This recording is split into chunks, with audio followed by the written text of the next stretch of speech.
"Sorry, that seat's reserved for actual family," my uncle sneered, gesturing toward a folding chair by the snack rack. No one addressed me until the $2,700 bill arrived. It landed in front of me.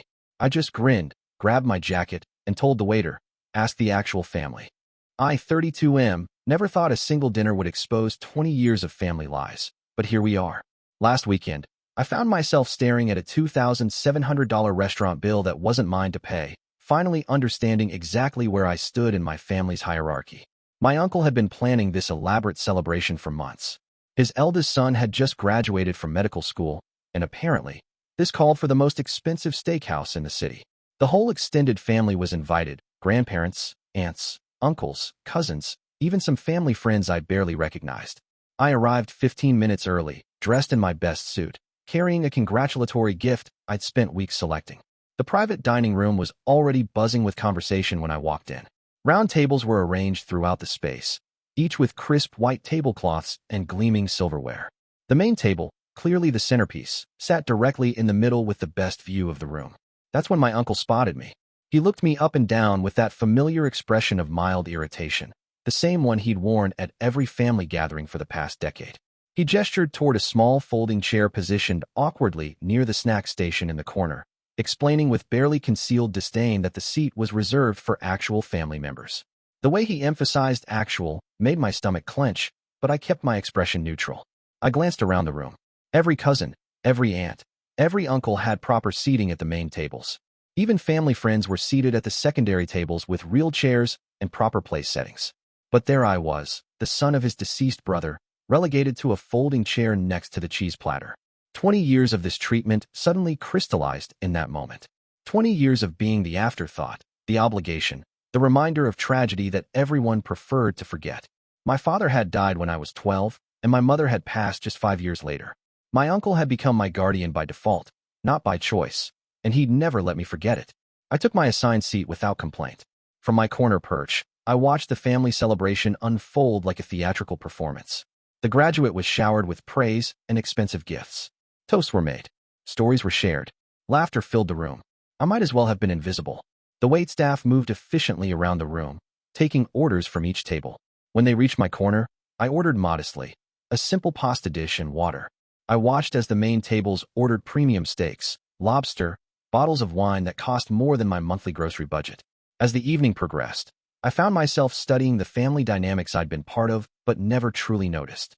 My uncle held court at the head table, regaling everyone with stories of his son's achievements. His wife beamed proudly, adding her own embellishments to each tale. The other family members hung on every word, offering their own congratulations and well wishes. Not once did anyone acknowledge my presence. Not once did anyone ask how I was doing, what I'd been up to, or even make basic small talk. I was there, but I wasn't really there. I was the family ghost, present but not participating. The food arrived in waves. Elaborate dishes were presented to the main tables with flourish. My simple pasta appeared without ceremony, delivered by a server who barely made eye contact. I ate quietly, listening to the conversations swirling around me, feeling more isolated than I had in years. Then came the wine. Bottle after bottle appeared at the main tables. Premium vintages, champagne for toasts, after-dinner liqueurs. The celebration grew more boisterous as the evening wore on. My uncle's stories became more animated, his gestures more grand. The family laughed louder, their voices carrying across the room. I nursed my single glass of water and watched the spectacle unfold. Part of me wanted to leave, to slip out quietly and avoid the inevitable awkwardness of the evening's end. But something kept me rooted to that folding chair. Maybe it was morbid curiosity. Maybe it was the faint hope that someone would finally acknowledge me. Maybe it was just stubborn pride. The dessert course arrived with even more fanfare. Elaborate cakes, premium chocolates, more expensive liqueurs. The celebration reached its peak as my uncle stood to deliver a final toast to his son's achievements and bright future. Everyone raised their glasses in salute. Everyone except me, sitting in my corner with my empty water glass. As the evening wound down, I found myself calculating rough estimates of what this feast was costing. The steaks alone were probably $50 each. The wine bottles I'd seen delivered were easily $100 apiece. The desserts, the appetizers, the premium everything. It was adding up to a staggering amount. That's when the waiter appeared at my elbow. The leather folder containing the bill landed directly in front of me with a soft thud. I stared at it for a moment, not quite processing what was happening. The waiter stood expectantly, pen in hand, waiting for me to open it. I lifted the cover with trembling fingers. The total at the bottom made my vision blur for a moment. $2,700. For a single dinner. For a celebration where I'd been treated like an unwelcome stranger. The conversations around me had died down. I could feel eyes turning in my direction, everyone suddenly aware of the drama unfolding in the corner. My uncle's face had gone pale. His wife was whispering urgently in his ear. The graduate himself was staring at me with confusion. I looked up at the waiter, who was still waiting patiently with his pen poised. Then I looked around the room at all the faces watching me expectantly. These people who had ignored me all evening, who had made me feel like an outsider at my own family celebration, who had relegated me to a folding chair while they feasted like royalty. The irony was perfect. They'd made it clear all evening that I wasn't really family, that I didn't belong at their table, that I was just an obligation to be tolerated. And now, when the bill arrived, suddenly I was family enough to be responsible for their expensive celebration. I closed the folder gently and placed it back on the table. I stood up slowly, my legs slightly unsteady after sitting in that uncomfortable chair for 3 hours. I reached for my jacket, which I'd hung on the back of my folding chair, and slipped it on with deliberate calm. The room had gone completely silent. Everyone was watching me, waiting to see what I would do. My uncle's face had shifted from pale to red, his jaw clenched tight. His wife was gripping his arm, her knuckles white. The graduate was looking between me and his father, clearly confused about what was happening. I picked up the leather folder and handed it back to the waiter. I told him, with the biggest smile I could manage, that he should ask the actual family to take care of it. After all, I was just the guy in the folding chair by the snack rack. The waiter looked confused for a moment, glancing between me and the rest of the family. My uncle started to sputter something, but I was already walking toward the exit. I didn't look back. I didn't wait for explanations or apologies. I just walked out of that restaurant and into the cool night air, feeling lighter than I had in years. My phone started buzzing before I even reached my car. Text messages, missed calls, voicemails, all from family members who had suddenly discovered my existence. All demanding explanations, apologies, solutions. All from people who had spent the evening making it clear that I didn't matter. I drove home in silence, my mind replaying the evening's events. 20 years of being treated as less than family had led to this moment. 20 years of being the afterthought, the obligation, the reminder of tragedy. And now, when they needed someone to foot the bill for their celebration, I was suddenly essential. The messages kept coming throughout the night. My uncle left increasingly frantic voicemails, his tone shifting from anger to pleading.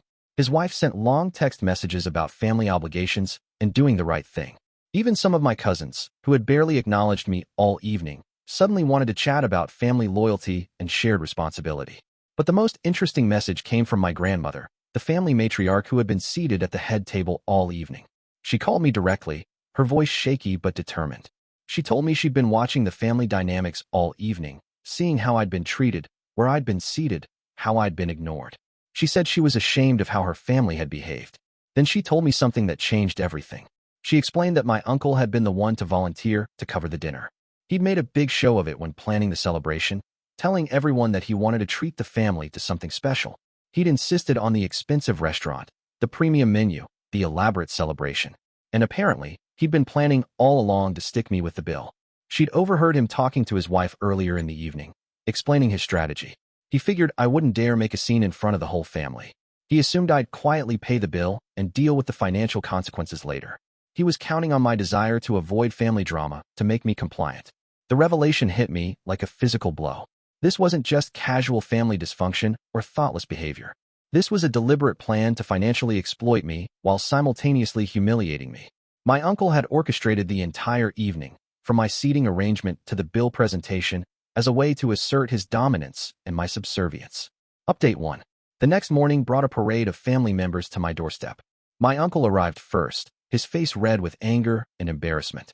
He demanded to know how I could abandon the family like that, how I could leave them stuck with a bill they couldn't afford. He ranted about family loyalty and financial responsibility, conveniently forgetting that he'd been the one to plan and promote the expensive celebration. I listened to his tirade with growing amazement. This man who had spent 20 years making me feel like an outsider was now lecturing me about family loyalty. This man who had deliberately seated me in a folding chair by the snack rack was now invoking family bonds and shared responsibility. I asked him directly if he'd planned all along to stick me with the bill. His face went even redder, and he started stammering about how everyone should contribute to family celebrations. I asked him why he hadn't mentioned this plan when he was organizing the dinner, why he hadn't discussed the budget with me beforehand, why he'd let me order a simple pasta dish while encouraging everyone else to order premium steaks and expensive wine. He had no good answers. His explanations became increasingly convoluted and defensive. Finally, he fell back on the classic manipulation tactic. He told me that my father would be disappointed in me for abandoning the family in their time of need. That's when I lost it. I reminded him that my father had trusted him to look after me, not to exploit me. I reminded him of 20 years of being treated like a second-class family member, of being excluded from family photos, of being forgotten at Christmas gift exchanges, of being seated at the children's table well into my 20s. I reminded him that he'd made it clear, repeatedly and consistently, that I wasn't really family. I told him that I'd learned my lesson well. If I wasn't family enough to be treated with basic respect and dignity, then I wasn't family enough to be financially responsible for their celebrations. He left my house threatening legal action, though we both knew he had no legal standing. You can't force someone to pay for a meal they didn't order, especially when that someone was deliberately excluded from the planning and decision-making process. Update 2. The legal threats never materialized, but the family drama escalated. My uncle apparently had to put the restaurant bill on his credit card, creating a significant financial strain.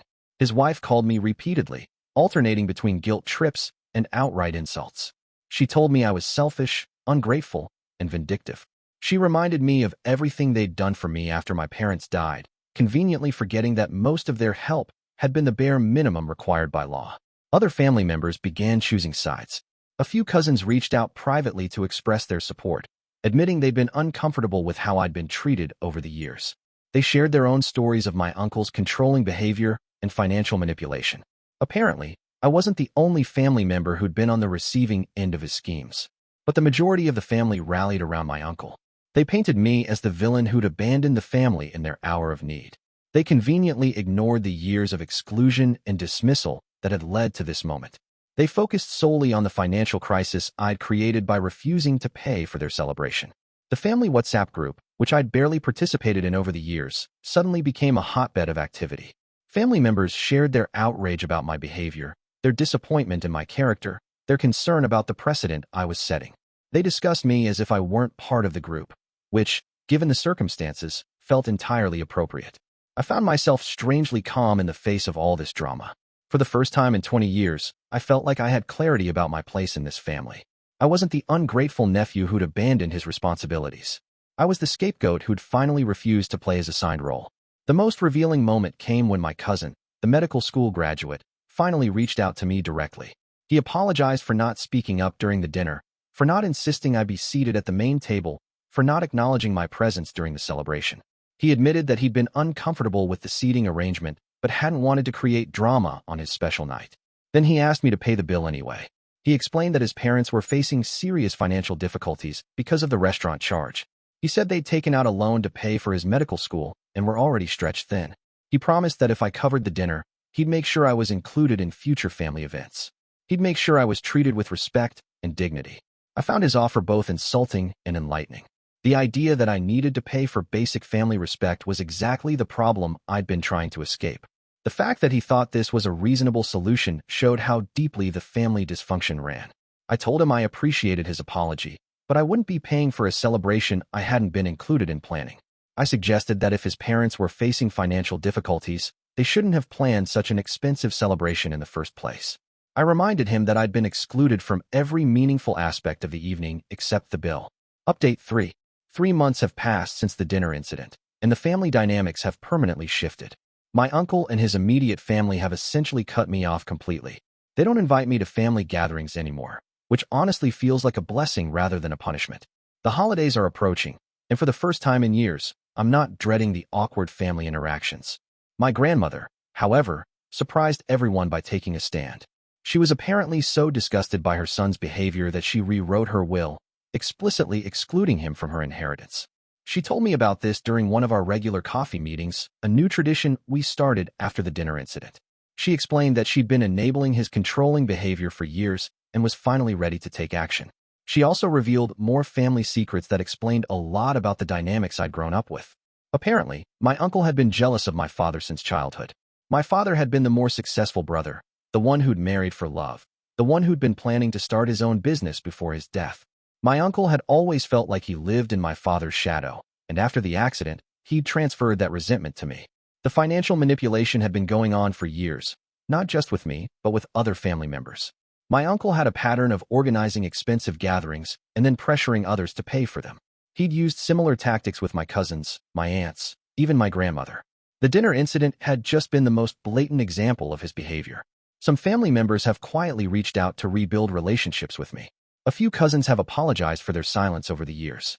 One aunt admitted she'd always felt uncomfortable with how I was treated, but hadn't wanted to create family conflict. These conversations have been healing, but they've also made me realize how much damage was done by years of enabling my uncle's behavior. The most unexpected development came from my cousin's fiancée, who hadn't been at the dinner but had heard all about it. She reached out to me directly, apologizing for her future in-laws' behavior and asking if I'd be willing to attend her wedding. She explained that she'd been horrified by the dinner story and wanted to make sure I knew not everyone in the family supported what had happened. I told her I appreciated the gesture, but I wouldn't be attending. I explained that I'd spent 20 years trying to force my way into family spaces where I wasn't wanted, and I was done with that dynamic. I wished her well in her marriage and suggested she pay attention to the family patterns she was joining. The restaurant bill saga finally concluded when my grandmother quietly paid it off.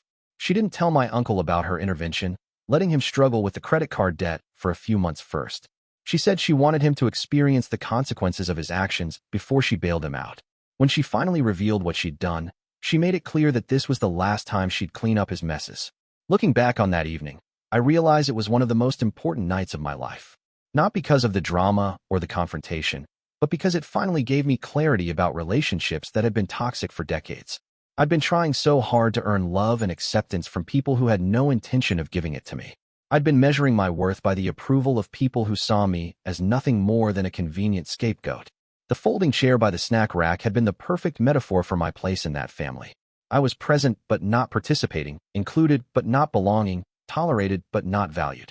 And when they needed someone to blame or someone to pay, I was suddenly essential. Now I'm building my own chosen family, with friends who value me for who I am rather than what I can provide. I'm dating someone who treats me with respect and kindness. I'm pursuing hobbies and interests that bring me joy. I'm creating the life I want rather than trying to fit into spaces that were never meant for me. The $2,700 bill taught me that sometimes the most expensive lesson is also the most valuable one. I learned that family isn't just about blood relations. It's about mutual respect, genuine care, and reciprocal support. I learned that setting boundaries isn't selfish. It's necessary for self-preservation. And I learned that sometimes walking away from toxic relationships is the healthiest thing you can do, even when those relationships are supposed to be permanent. I still think about that dinner sometimes, especially when I'm tempted to doubt my decision. But then I remember the folding chair, the dismissive gestures, the years of being treated like an afterthought. I remember my uncle's face when he realized his manipulation had backfired. I remember the freedom I felt walking out of that restaurant, finally done with trying to earn love that was never going to be freely given.